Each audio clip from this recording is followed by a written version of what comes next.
اعوذ باللہ من الشیطان الرجیم بسم اللہ الرحمن الرحیم بہ نستعین انہ خیر ناصر و معین وصلی اللہ علی سیدنا و نبینا ابی القاسم محمد وعلی آلہ الطیبین الطاہرین المعصومین المکرمین لا سیما بقیت اللہ فی الارضین روحی و ارواح العالمین لتراب مقدمہ الفدا اما بعد بسم اللہ الرحمن الرحیم اعلم ان المکلف اذا التفت الى حکم شرعی فاما ان يحصل له الشک فیہ او القطع او الظن۔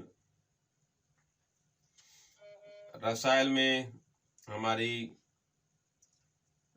گفتگو ہے۔ یہ کتاب جو فرائض الاصول کے نام سے مشہور ہے، رسائل کے نام سے مشہور ہے، اس کا پہلا درس ہم پڑھنے جا رہے ہیں۔ اس درس میں آغا صاحب یعنی شیخ انصاری رحمۃ اللہ علیہ، جس کی زندگی کے بارے میں ہم نے مفقاسب کے درس میں وضاحت دی کہ وہ کس شخصیت کے مالک تھے، لہذا یہاں پر ان چیزوں کو ہم بیان کرنا نہیں چاہتے۔ یہ کتاب علم اصول میں ہے اور علم اصول کے حساب سے اس کو لکھا گیا ہے۔ اس کتاب کے درواقع کچھ نام ہیں۔ ایک ہے حجیت مظنہ، اور ایسا نام ہے جس کو فراموش کیا گیا ہے، اکثر اس نام کو کوئی بھی نہیں جانتا۔ اور دوسرا اس کا نام ہے رسائل۔ رسائل اس لیے اس کتاب کا نام ہے کیونکہ آگا کے اس میں رسالے ہیں۔ ایک رسالۃ فی القطع ہے، رسالۃ فی الظن ہے، اور رسالۃ فی الشک ہے۔ اسی لیے کیونکہ رسائل کے نام سے آگا نے رسالے لکھے ہیں قطع کے بارے میں اور ظن کے بارے میں اور شک کے بارے میں، اور ان کی جمع رسائل ہے، تو اس کتاب کا نام بھی رسائل ہے۔ اور ایک اس کا نام ہے فرائض۔ فرائض جمع ہے فرید کی، اور فرید کا نام معنی ہے منظم ہونا، مرتب ہونا، کیونکہ اس کتاب کی عبارات منظم ہیں، مرتب ہیں، اسی لیے اس کو فرائض کہا جاتا ہے۔ یہ کتاب کے نام کے حساب سے آپ کے محضر میں ہم نے بیان کیا کہ اس کتاب کے مصنف شیخ مرتضیٰ انصاری رحمۃ اللہ علیہ ہیں، جن کی زندگی ہم نے پہلے بھی بیان کر دی۔ اب یہاں پر جو آغا صاحب کتاب کی ابتدا کر رہے ہیں بسم اللہ کے بعد، اس میں درواقع بعنوان مقدمہ ایک چیز بیان کر رہے ہیں کہ یعنی قطع کی بحث سے پہلے اور شک کی بحث سے پہلے، ظن کی بحث سے پہلے آگا ایک تھوڑا التفات اور مقدمے کے عنوان سے کچھ بیان کرنا چاہتے ہیں۔ وہ یہ کہتا ہے، آگا بیان کرنا چاہتے ہیں کہ اعلم ان المکلف اذا التفت الى حکم شرعی، کہ مکلف اذا التفت الى حکم شرعی، ایک ہوتا ہے مکلف، ایک ہوتا ہے مکلف۔ اور مکلف جو جس پر تکلیف لازم ہے وہ مکلف یا مجتہد ہوتا ہے یا غیر مجتہد ہوتا ہے۔ تو یہاں پر مکلف سے مراد کیا ہے؟ آیا مجتہد ہے یا غیر مجتہد ہے؟ تو سیدھی سی بات ہے، یہاں مراد کیا ہے؟ مجتہد ہے، غیر مجتہد مراد نہیں ہے۔ یعنی آگا کہنے کا مقصد آگا کا یہ ہے کہ اعلم ان المکلف اذا التفت الى حکم شرعی، کہ مکلف جب متوجہ ہو حکم شرعی کی طرف۔ اب یہاں پر کوئی اشکال کر سکتا ہے، اعتراض کر سکتا ہے۔ اعتراض کیا کر سکتا ہے کہ یہ جو التفت والی جو قید ہے یہ لغو ہے، اضافی ہے، اس کے ذکر کرنے کا کیا ضرور تھا کہ اس قید کو ذکر کیا گیا ہے؟ اذا التفت کی قید کو کیوں ذکر کیا ہے آغا انصاری رحمۃ اللہ علیہ نے؟ کہ ان المکلف اذا التفت الى حکم شرعی، کہ مکلف جب متوجہ ہو التفات پیدا کرے حکم شرعی کی طرف. مکلف تو ہمیشہ متوجہ ہوتا ہے. مکلف یعنی جس پر تکلیف لازم ہے، جس پر تکلیف واجب ہے، یعنی جو جس پر نماز واجب ہے، روزہ واجب ہے. اب یہ نماز اس پر واجب ہو رہی ہے تو متوجہ ہے نماز کی طرف، یہ متوجہ ہے روزے کی طرف. تو مصنف نے یہاں اذا التفت کیوں کہا؟ اس کا کیا ضرور تھا، کیا ضرورت پڑی، کیا کہا اذا التفت کہا؟ اذا التفت کی بس کیا ہے، اضافی ہے، زائد ہے. تو اس کا جواب دیتے ہیں علماء کہ یہ جو آپ کہہ رہے ہیں کہ اذا التفت کی قید اضافی ہے اور غیر فنی ہے، اس کا آپ کو جواب دیتے ہیں. وہ یہ ہے، جواب یہ ہے کہ جو بھی مکلف ہوتا ہے اس کے لیے اس پر تکلیف تب لازم ہوگی جب 4 شرطیں ہوں. 4 شرطیں ہوں، یہ 4 شرطیں پائی جائیں تب وہ مکلف بنے گا، وگرنہ وہ مکلف نہیں بنے گا. سب سے پہلے وہ بالغ ہو. جو انسان بالغ نہیں ہے وہ مکلف نہیں ہے. بچہ آپ اس کو کبھی بھی مکلف نہیں کہیں گے، لہذا مکلف وہ ہے جو بالغ ہو. اور دوسری شرط یہ ہے کہ عاقل ہو، سمجھدار ہو. مجنون پر کوئی تکلیف نہیں ہے. جو انسان مجنون ہے، پاگل ہے، اس پر کوئی تکلیف نہیں ہے. مکلف وہی ہے جو عاقل ہے، سمجھدار ہے، ان باتوں کو سمجھتا ہے. تو لہذا دوسری شرط یہ ہے کہ عاقل ہو. تیسری شرط یہ ہے کہ عالم ہو. عالم اگر نہیں ہے تو تکلیف کس کی؟ جب تک جانتا نہیں تو اس پر تکلیف کیسے واجب ہوگی؟ بس علم بھی ضروری ہے. نمبر 4، عالم ہونے کے ساتھ ساتھ وہ اس کام کے کرنے پر قادر بھی ہو. نماز واجب ہو گئی لیکن پڑھ نہیں سکتا بیچارہ، درست، قادر نہیں ہے. روزہ مثلا واجب ہے، اب روزہ مکلف پر واجب قرار دیا گیا ہے لیکن یہ بیمار ہے، سفر میں ہے، یہ روزہ نہیں رکھ سکتا. مثلا مثال کے طور پر، یہ مثالیں ساری میں سمجھانے کے لیے بیان کر رہا ہوں. تو یعنی مکلف تب بنے گا انسان جب تک اس میں یہ 4 شرائط پائی جائیں. اب توجہ کریں کہ اذا التفت سے کیا مراد ہے. دیکھیں، جیسے انسان بالغ ہوا، جیسے انسان کو عقل ہے اور بالغ ہوا یہ انسان، یہ مکلف شأنی ہے.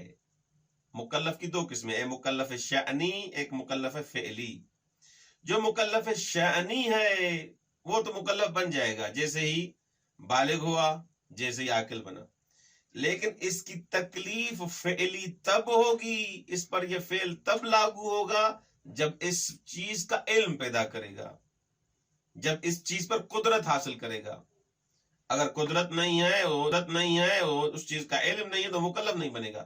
بس مکلف شأنن تھا، لیکن یہ فعلی مکلف تب بنے گا، مکلف فعلی تب بنے گا جب تک وہ کیا ہو،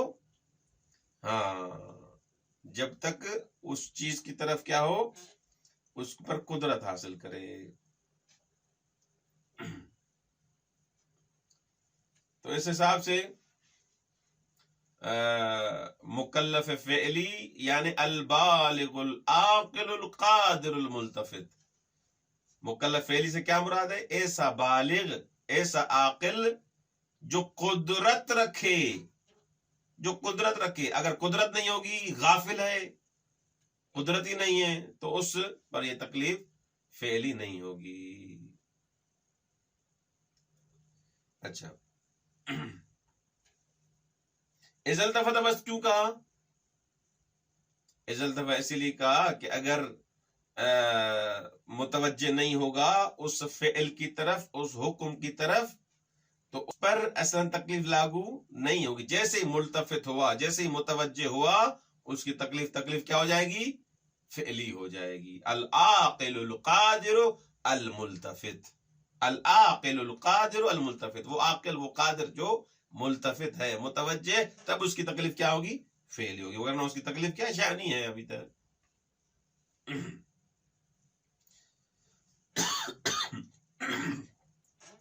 اعلم ان المکلف اذا التفت الى حکم شرعی، مکلف جب متوجہ ہو حکم شرعی کی طرف. یہ واضح ہو گیا کہ مکلف متوجہ حکم شرعی کی طرف، اس کا مطلب یہ ہے یعنی جو انسان متوجہ نہیں ہے درواقع وہ مکلف بھی نہیں ہے. مکلف اس کو مکلف شانی کہیں گے اگر بلوغ اور قدرت والی اس میں درواقع بلوغ اور عقل والی اس میں اگر صلاحیت آ جائے تو. اچھا اذا التفت میں یہاں پر ایک اور بات بھی آغا صاحب بیان فرما رہے ہیں کہ یہاں پر التفات کی دو قسمیں ہیں حکم کی طرف. جو بھی انسان متوجہ ہوتا ہے اس التفات کی دو قسمیں ہوتی ہیں. ایک التفات اجمالی ہوتا ہے اور ایک التفات تفصیلی ہوتا ہے. تو یہاں پر کون سا التفات مراد ہے؟ یعنی یہاں پر التفات اجمالی مراد ہے، تفصیلی مراد نہیں ہے. کیوں تفصیلی کیوں مراد نہیں ہے؟ بھائی جو تفصیلی اگر چیز کو جانتا ہے، تفصیلاً اگر احکام کو جانتا ہے تو اس کو شک اور ظن اور قطع حاصل نہیں ہوگا. یہ تین حالتیں اس کے لیے حاصل نہیں ہوگی. جو تفصیلاً جانتا ہے اس کے لیے ایک حالت حاصل ہوگی.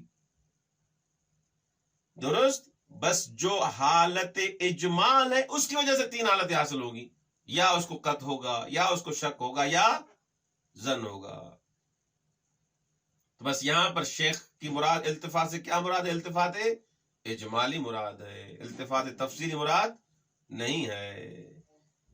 کیونکہ جب یہ متوجہ ہوگا، متوجہ ہونے کے بعد کیا کرے گا؟ مجھ پر کوئی چیز ضروری ہے، مجھ پر کوئی چیز لازم ہے. جیسے ہی متوجہ ہوا یہ کیا کرے گا؟ فحص کرے گا، اس حکم کے بارے میں جستجو کرے گا. لیکن فحص کرنے سے پہلے، جستجو کرنے سے پہلے اس کے لیے کتنی حالتیں ہیں؟ تین حالتیں ہیں. یا وہ فحص کرنے کے بعد قاطع ہو جائے گا اس مسئلے کا، یا فحص کرنے کے بعد ظان ہو جائے گا، یا شاک ہو جائے گا. لیکن فحص سے پہلے اس کے لیے تین حالتیں متصور ہیں: شک، ظن اور یقین، یعنی قطع. فحص کے بعد کوئی ایک حالت ہوگی نا، فحص کے بعد تین حالتیں تو نہیں ہوگی نا. یعنی انسان اگر کوئی مسئلہ جانتا ہے کہ یار میرے لیے مثلا کوئی چیز میرے لیے واجب ہوئی ہے، مجھ پر کوئی مسئلہ ایسے ہوا ہے، تو اس کی تحقیق کرے گا. جیسے تحقیق کے بعد یا وہ اس مسئلے پر یقین کر لے گا، یا پھر بھی اس کو شک رہے گا، یا اس کو ظن رہے گا مثلا.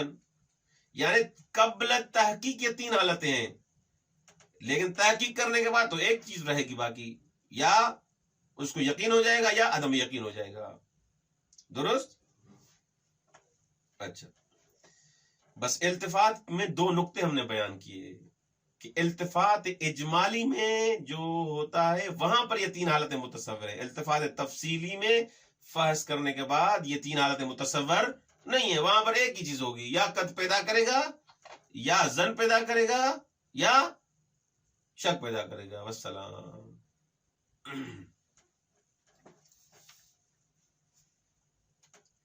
اعلم ان المکلف اذا التفت الى حکم شرعی، جب مکلف متوجہ ہو حکم شرعی کی طرف، اما ان یحصل لہ الشک فیہ، یا اس مکلف کو اس حکم شرعی میں شک پیدا ہوگا کہ یہ ہے نہیں ہے، یا یقین پیدا ہوگا، یقین پیدا کر دے گا کہ مثلا یہ چیز واجب ہے، یا ظن پیدا کرے گا، اس کو ظن ہوگا، گمان ہوگا. مکلف جب بھی کسی حکم شرعی کی طرف متوجہ ہوگا ان تین حالتوں سے خالی نہیں ہوگا قبل الفحص، لیکن بعد الفحص کوئی ایک ہی حالت ہوگی. بس التفات میں دو نقطے ہم نے بیان کیے. ایک التفات سے مراد یہاں پر التفات شأنی ہے، نہ التفات مکلف شأنی ہے، نہ مکلف فعلی. درست؟ اور دوسرا التفات ہم نے بیان کیا کہ التفات سے مراد یہاں التفات اجمالی ہے، نہ التفات تفصیلی. اچھا اگر یہاں پر ہم ایک چیز اور بھی ہم نے منطق میں پڑھی ہے. کون سی چیز؟ ہم نے وہم بھی پڑھا ہے. آپ نے پڑھا ہے کہ یا شک ہوتا ہے، یا ظن ہوتا ہے، یا گمان ہوتا ہے، یا وہم ہوتا ہے. تو آپ نے ظن کو چھوڑ دیا، ظن کو لکھا، لیکن وہم کی آپ نے بات ہی نہیں کی. وہم بھی تو انسان کو ہو سکتا ہے نا. تو آگا نے بیان کیا اس لیے اس وہم کو اس لیے بیان نہیں کیا کیونکہ وہم ظن کا لازمہ ہے. جہاں وہم ہوگا وہاں ظن ہوگا، جہاں ظن ہوگا وہاں وہم ہوگا. ایک دوسرے کے لازم ملزوم ہے یہ. درست؟ یعنی اس کا جو طرف راجع ہوگا وہ کیا ہوگا؟ مثلا زن ہوگا. جو مرجو ہوگا وہ کیا ہوگا؟ وہم ہوگا. یعنی ہو ہی نہیں سکتا کہ جہاں زن ہو وہاں وہم نہ ہو، اسی لیے اس وہم کو یہاں ذکر نہیں کیا. واضح ہو گیا؟ مثلا 80% اگر آپ کسی چیز کے بارے میں احتمال دیتے ہیں کہ یہ ہے، تو احتمال ضعیف دیں گے مثلا وہ 20% ہوگا. تو 20% تو ہے ہی ہے نا، کیونکہ آپ 80% جو آپ کسی چیز کے ہاں ہونے کا احتمال دے رہے ہیں، تو جو 20% ہے وہ وہم ہی ہوتا ہے. تو لہذا ظن کے ساتھ تقریباً وہم ہوتا ہی ہوتا ہے. درست؟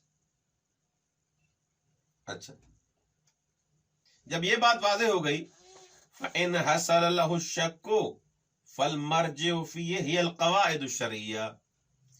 آگے بیان کر رہے ہیں، اگر حصل لہ الشک فالمرجع فیہ ہی القواعد الشرعیہ.